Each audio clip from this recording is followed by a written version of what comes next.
US से बात कर रहे थे हमसे आज अर्ली मॉर्निंग, लेकिन हम एक बहुत ही स्पेसिफिक मैटर पे एक स्पेशल चैट करना चाहते हैं और वो हम करेंगे कैपिटल माइंड के फाउंडर एंड सीईओ दीपक शिनॉय के साथ। वो एफआई सेलिंग का मैटर है। ओवरनाइट हमने देखा 4,000 5,000 करोड़ की एफआई सेलिंग दिखाई दी। लास्ट अगर आप 15 दिन की बात करें, 18 दिन की बात करें तो 15 से 18,000 करोड़ की सेलिंग दिखाई दे रही है और बड़े अगर आप ड्यूरेशन में देखेंगे तो और बड़ी। तो इसको क्या रीड करें? इनफैक्ट कुछ लोग ये भी पॉइंट आउट कर रहे हैं कि एक्चुअल एफआई सेलिंग और प्रोविजनल एफआई सेलिंग में डिफरेंस भी आ रहा है। दीपक ऑफ कोर्स जो बाजार के डिफरेंट फंडामेंटल फैक्टर्स को बहुत क्लोजली एनालाइज करते हैं और अपनी पोर्टफोलियो मैनेजमेंट सर्विस चलाते हैं बेंगलोर से, वो हमारे साथ जुड़ रहे हैं। दीपक, बहुत बहुत धन्यवाद ET Now संदेश पे बात करने के लिए। दीपक, सबसे पहले ये बताइए कि एफआई सेलिंग को एक नॉर्मल इन्वेस्टर को पिंच ऑफ सॉल्ट के साथ लेना चाहिए, बकेट ऑफ सॉल्ट के साथ लेना चाहिए, कैसे उसको एनालाइज करना चाहिए? Firstly thanks Ajay. और ये ऐसा है कि एफआईआई सेलिंग हमेशा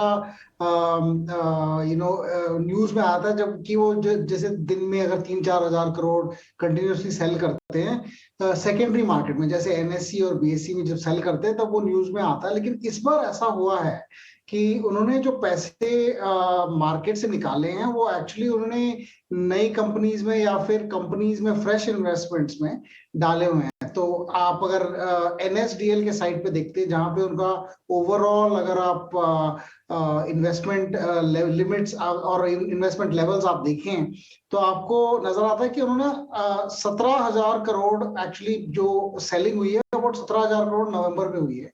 लेकिन एक्चुअली 27,000 करोड़ की उन्होंने खरीदी की है आईपीओ और प्राइमरी मार्केट में। सो एक्चुअली नेट पॉजिटिव है अगर आप देखें नवंबर के मंथ में। और पूरे जो कैलेंडर ईयर 2021 है उसमें भी पॉजिटिव हैं और डेट में भी पॉजिटिव है, जहां पे वो सिर्फ इक्विटी में नहीं इन्वेस्ट करते हैं, वो डेट में भी इन्वेस्ट करते हैं। और डेट का जो इन्वेस्टमेंट है वो भी काफी मतलब पॉजिटिव ही है इस साल का। इनफैक्ट इतना पॉजिटिव है कि 2017 के बाद ये सबसे बेहतरीन ईयर है in terms of FI debt investment.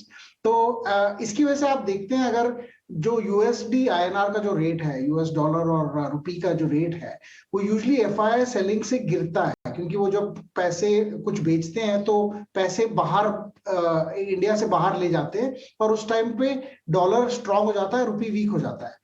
इस बार अगर आप देखें डॉलर और रुपी में करीबन कोई चेंज हुआ ही नहीं है, ऑलमोस्ट 74.5 पे वहीं पे उसी लेवल के अराउंड घूम रहा है। तो मुझे ये नहीं लगता कि ये जो सेलिंग है वो परमानेंट सेलिंग है या फिर और एक्चुअली नेट सेलिंग तो है ही नहीं।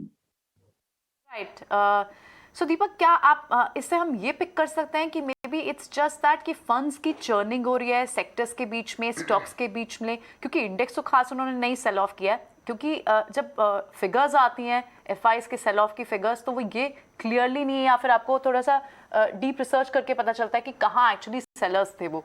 क्या ये कह सकते हैं हम कि may be it's churning what they are doing?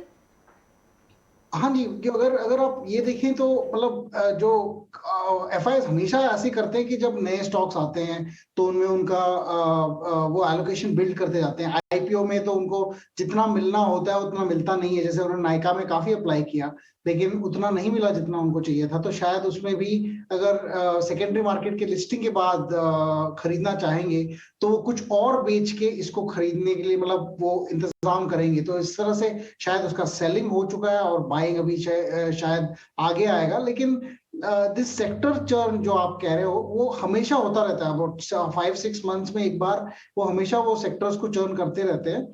और ऐसा भी होता है कि जब एफआईआईज में कुछ एफआईआईज ऐसे होते हैं जो जैसे इंडेक्स फंड जो यूएस म्यूचुअल फंड्स होते हैं, वहां पे अगर लोग इन्वेस्ट करते हैं उन म्यूचुअल फंड्स में तो उनका पैसा यहाँ आ जाता है। और वहां पे अगर सेलिंग होती है फॉर एनी रीजन, जैसे फेड ने इंटरेस्ट रेज करने की बात करी है, वहां वो पैसा Indian mutual fund Indian market से भी निकल जाएगा। तो वो 2-3 फैक्टर्स हैं जो एफआई एक्टिविटी को डिटरमिन करती है। राइट। दीपक, आप कैपिटल माइंड पे तो काफी ज्यादा डिसाइड शेयर कर सकते हैं आप। सो एक्चुअली क्या हुआ है, आई थिंक लास्ट करीबन 1 महीने से मार्केट काफी वीक है इन मतलब कुछ जैसे पहले था कि अगर कुछ नया न्यूज आता था तो मार्केट्स काफी ऊपर चली जाती थी। इस बार आपने अगर देखा रिजल्ट्स में तो ऐसा था कि अच्छे रिजल्ट्स के बाद भी मार्केट में सेलिंग हो रही थी, and not just FI including domestic.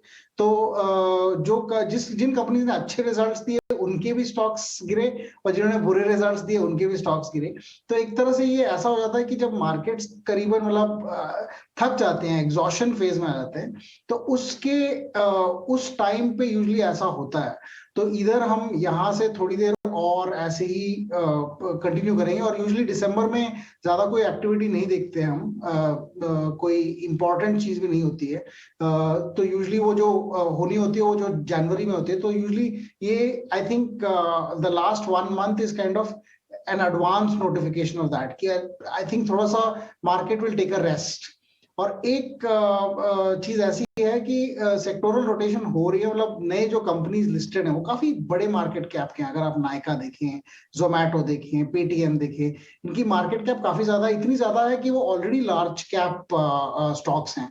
तो अगर आप लार्ज कैप म्यूचुअल फंड्स देखें या फिर आप लार्ज कैप इन्वेस्टर्स देखें, तो वो थोड़े से अपने इन्वेस्टमेंट्स को यहाँ ओवर टाइम शिफ्ट करते ही रहेंगे। और इसी की वजह से आप देखोगे कि मतलब उन स्टॉक्स को उन स्टॉक्स को इन्वेस्टमेंट्स मिल रही हैं, और दूसरे स्टॉक्स को लाइक जैसे पुरानी इकोनॉमी की जो स्टॉक्स हैं जैसे स्टील या सीमेंट, वहां से इन्वेस्टमेंट्स मूव हो रही हैं आउट। तो आई थिंक वो हमें देखने को मिल रहा है, काफी इंटरेस्टिंग है। ऑलराइट, तो ये एक पैराडाइम शिफ्ट दिख रहा है आपको, यानी आपको दिख रहा है क्लियरली जो क्लासिफिकेशन है कि चर्निंग कहीं ना कहीं न्यू एज स्टॉक्स की तरफ, प्लेटफॉर्म ट्रेडिंग स्टॉक्स की तरफ या न्यूली लिस्टेड कंपनीज की तरफ, वहाँ एफआईज का इंटरेस्ट या वहाँ बड़े फंड्स दिख रहे हैं आपको। चलिए, thank you so much Deepak for giving us time today and sharing these insights.